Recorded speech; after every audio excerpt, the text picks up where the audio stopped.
Coming into the newsroom, a guilty verdict in a 2021 double murder in Mobile. Ardis Perez and Keith Richmond are charged with 2 counts of murder in the deaths of Dewan Williams and Andre Carter. This trial has been going on since last week, and the jury deliberated for almost 2 days. Our Ariel Mallory is at Government Plaza right now. Ariel, you spoke with the DA, who says this trial was difficult. Yeah, it really was, Lenise. According to Keith Blackwood, he says they had to secure witnesses from all across the country, and in one instance outside the country, to be present at this trial. So he says a tremendous amount of resources were put into it. Now, it was back on November 21st, 2021, that the victims, Williams and Carter, were found dead inside an SUV on Rangeline Road. Now, investigators say a confrontation at a Pritchard nightclub is what led up to the shooting. Now, we obtained surveillance video from that area around the time of the shooting.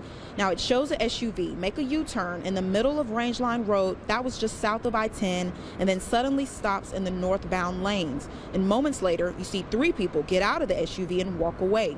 Now, according to Blackwood, these were 2 dangerous men with no ties to Alabama.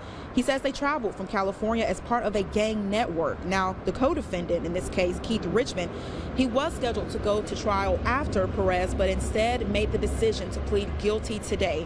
Take a listen at what Blackwood had to say.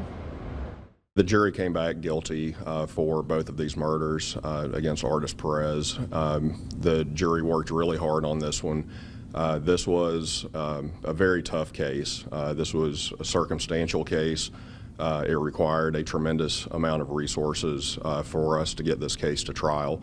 I can say now that Keith Richmond pled guilty this morning to both counts of murder.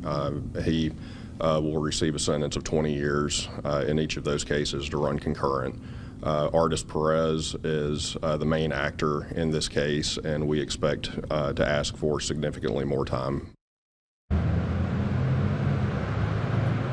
Now, we did try and speak with the victim's family today. They didn't want to go on camera, but say they are pleased with the outcome of these guilty verdicts. Now, Blackwood tells me they plan on asking for the maximum sentence for Perez, and his sentencing is scheduled for April 17th. Right now, live outside Government Plaza, Ariel Mallory, Fox 10 News.